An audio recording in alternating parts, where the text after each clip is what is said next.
Žinai, gal čia ir nėra pati stipriausia mano pusė, gal galima aš tiesiog iš tavęs interviu paimsiu. Galima. Aš esu Dominikas, o tu kas? Aš esu Edmundas Gogas iš Ežerėlio vidurinės mokyklos iš 11 klasės. Laisvalaikiu sportuoju, mėgstu leisti laiką su draugais, šiaip nelabai mėgstu kaip ir skaityti knygų, nes iš tų tokių, kurie labai moksliukai. Užsiemu turizmu, dažnai lankausi miške, nes tenka ten treniruotis miške, kai lankai turizmą. Seniau žaidžiau tinklinį, dabar tik tai futbolą ir krepšinį ir kartais nueinu į Keičiausi Kačalkę, nežinau kaip čia būtų geriau. Nes tiesiog čia lietučiu. Ir kartais nueinu į treniruoklių salę. Edmundas, kas jis per žmogus? Sportiškas, mėgsta futbolą ypač, daug domisi visko. Gan gerai pokštauja. Lepus labai. Kartais nervuoja, kai į chemijos asmenys mano rašo. Reikia ką nors apskritai padaryti, kad Edmundas muštų? Taip, nuskriausti jau mažąjį broliuką. Koks yra tavo brolis? Pats šauniausias visame pasaulyje. Va taip. Ar esi jau tvirtai apsisprendęs, ką norėtum veikti po mokyklos? Galvoju apie politiką arba apie mokslus gaisrinėje saugoje, o šiaip visai būtų gerai būti politiku. Kuo gerai yra būti Lietuvoje politiku? Tai gali įgyvendinti įvairias savo idėjas, daugiau šansų, kad tu kažką pasieksi daugiau gyvenime.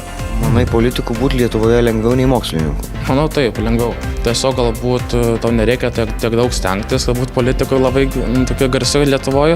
Ir manau sunkiau būti mokslininku, nes reikia labai daug mokintis. O menininkų tai dažniausiai menininkus kaip po mirties pripažįsta tik tais.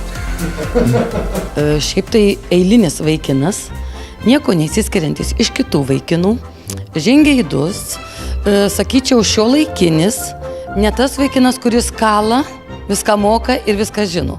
Edmundas skaito tai, kas jam įdomu, daro tai, kas jam patinka ir jam iš tiesų labai sekasi. Kaip manai, ką Lietuvoje labiausiai reikėtų keisti? Galbūt patys žmonių ten gyvenimo būdą, kad jie būtų labiau tolerantiški, kitiems žmonėms nebūtų tokie užsidarę ir nebijotų pasakyti savo nuomonę, nes dažnai lietuviai kenčia tiesiog, kad neišreiškia savo nuomonės kažkokios labiau. Tai 3 dalykai, kurie yra tavo gyvenime svarbiausi. Tai šeima pirmas dalykas, turbūt draugai ir sveikata pačio. Nesu aš išmintinga pelėda. Nesu aš žemaitis kukutis ir netgi nesu žvirblis. Bet ant savo entuziazmo sparnų skraidau po Lietuvos mokyklas ir domiuosi Lietuvos mokinių gyvenimu. Lietuvos mokyklose mus pasitinka įvairiai. Su tortais, su šokiais, su dainom, o kartais ir su šiokiom tokiom keistenybėm. O šiandien mane mokyklos kieme pasitiko būrelis nuogų protingų vaikų, kurie į dainelę išbers visą tiesą apie Indrę. Tad kokia yra Indrė? Indrė mūsų autoritetas. Mes jos dėka turime į ką lygiuotis. Padeda, kai kokios būna problemos ar šiaip. Indrė pats šilčiausias žmogus mūsų klasėje. Jinai gali būti visokia, iš tikrųjų, ir kai tik tai pažįsti, ją geriau atsiskleidžia ir ta jos kietoji, nerealioji pusė būtent.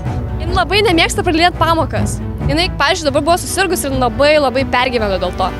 Įsivaizduojat, kaip galėtų atrodyti Indrė po 10 metų? Kaip sakė vienas žmogus, kad jinai turės fabriką, o mes visi dirbsim jame.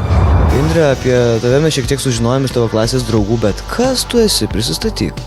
Sveiki, esu Indrė Sasnauskaitė, mokausi Kaune VDU Rasos gimnazijoje, pačioje nuostabiausioje 3 klasėje. Mėgstu daug keliauti, skaityti knygas, žiūrėti filmus kaip ir kiti, bet dažniausiai visą laiką surenka pamokos ir ruošimasis konkursams. Tai ką ketini studijuoti? Ketinu studijuoti ką nors, pavyzdžiui, biotechnologiją ar biologiją. Norisi būti susietai su gamta ir kuo nors tuo padėti visai ir žmonijai. Indrė labai darbšti, nuoširdi, draugiška. Visos gerosios žmogaus savybės. Turi gal kažkokio ir užsispyrimo. Nori būti labai, žmogus pas ją turi būti labai idealus. Va šita vieta man truputį nelabai tinka. O taip, norėčiau turėti, sakykime, tokią draugę. Tikrai. Kokia yra tavo svajonių šalis? Norėčiau dar kartą nuvažiuoti į Paryžių ir tenai pagyventi kokį mėnesį. Ir pasimėgauti jo grožiu. Ir šiaip būtų tokia svajonė, kad ir apkeliauti visą pasaulį po mokyklos. Ką tau reiškia bendrauti su žmonėmis? Be bendravimo tu negali apsieiti, tu visą laiką esi apsuptas žmonių, jie tave pralinksmina, jie tave paguodžia, jie tiesiog su tavim būna. Galėtum vieną gyventi? Nemanau, mirčiau iš liūdesio. Indre, žodis nuo tavo klasės draugų. Tu mūsų aukselis. Andriau, aukselį tu mano, tęskime žaidimą.